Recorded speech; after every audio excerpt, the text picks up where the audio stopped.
for today's vlog, ayan, nagpaka-model muna ang inyong katindera. Dahil sa wakas, matutuloy na rin ang pinaplano kong pagpapagupit ng aking buhok.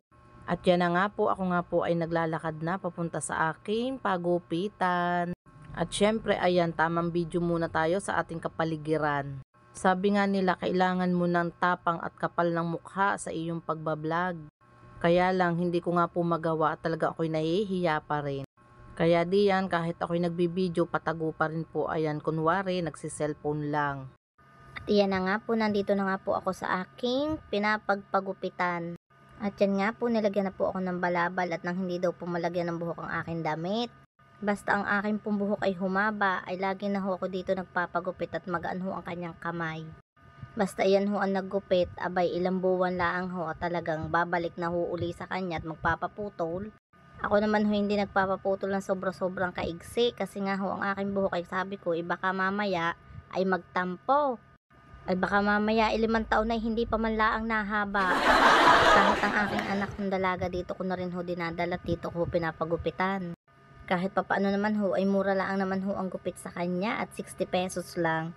Ako naman ho hindi maarting magpagupit, talagang pinapantay ko lang ho, inaalis ko lang ho ang sira ng aking buhok. Sa totoo lang ho, napakatagal ko na plano magpaputol ng buhok, abay nga ngayon lang ho talaga natuloy. Dahil nga po siguro sa init na ng panahon ay hindi na natin kayang tiisin ang ating buhok na mapakahaba. Sabi nga ho nang nagugupit sa akin, ikaganda nga daw ho ng buhok ko at makintab. Ay sabi ko nga ako hindi masyado nagko-conditioner at talagang bawal ho sa akin. Bali yan ho talagang buhok kong alagang conditioner. Ako naman ho nagpapariban din, kaya nga laang every 2 years. Pero nito ho nagdaan, ako yung maaga nakapagpariban kasi nga ho, kailangan at gawa ng gagraduate noon ang aking binata. Sabi ko syempre para maganda-ganda naman ang ating buhok at maganda ang aura. Kaya sabi sa akin ito nagugupit, ang akin daw pong riband ay maganda pa rin ho at kagaling daw ho nung gumawa. Kaya shoutout sa iyo, Mamilin, ikaw ang gumawa nitong aking buhok. Ay may nagriban pala. Sa totoo lang ho guys at mga katendera, ay sinasama ko diyan ang aking dalagay, ayaw ho akong samahan.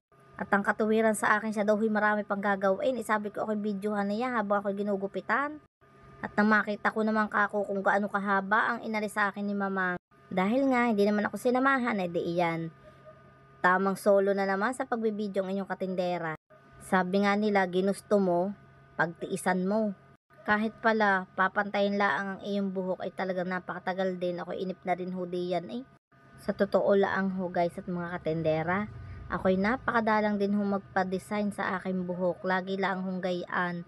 Papuputulan ko lang ng pantay at siya ayos na ho yun sa akin. Kaya walang kahirap-hirap sa akin ang maggugupit dahil ako nga ho hindi maarte sa paggugupit. Ay mali pala sa pagpapagupit pala. Kaya habang nagugupit na gayaan ay di iyan nagkukwentuhan ang inyong dalawa. Kwentuhang wala namang kakwenta-kwenta. Char!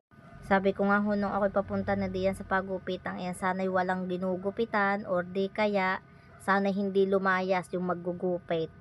Dahil ito hong si Mamang ay lagi ho minsan ay wala diyan sa kanyang parlor.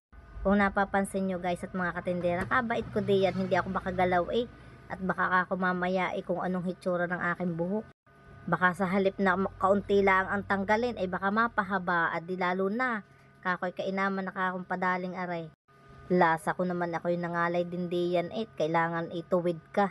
Kaya itong video kong itong pagpapagupit ay humaba ng hubaba, hindi ko mapatay ang aking camera.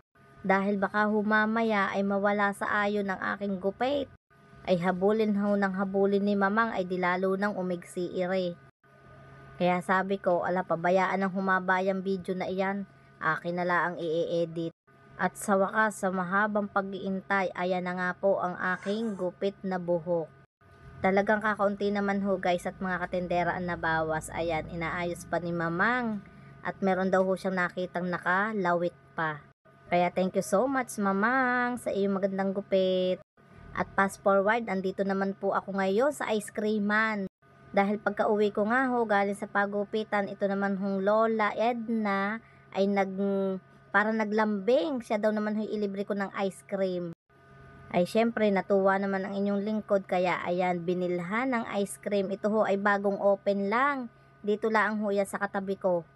Kaya kung kayo'y gusto nyo ng malamig, ay dito na kayo magpunta sa ice creamang ito, at ito naman ho ay talagang afford ninyo ang presyo. Mula 10 piso, 5 piso pala, hanggang 20 pesos, meron na po kayong masarap na ice cream. Kaya kung gusto niyo ng malamig, wag na kayong magpatumpik-tumpik pa, pumunta na kayo dito at pumila na kayo. Available po ang plastic cup at saka apa ang kanilang pinakalalagyan. At yung kanilang apa ay meron din naman mga flavoring, kaya hindi nyo na hahanapin pa yung mga gusto nyong flavor. Kaya ayan, nag-order na ako para kay Lola Edna, at ayan na nga po. Lalagyan na ng ice cream yung kanyang apa. Ay siya, guys, hanggang dito na lamang po ang aking mini vlog, at naway suportahan nyo po ako sa aking mga video. Bili-bili na po kayo ng ice cream. Ayan na po ang order naming ice cream, iaabot na ni Kuya. At yun na nga po, thank you so much kay Lolo Edna. Napasaya ko siya sa simpleng ice cream lang. Ayan po siya, bye-bye.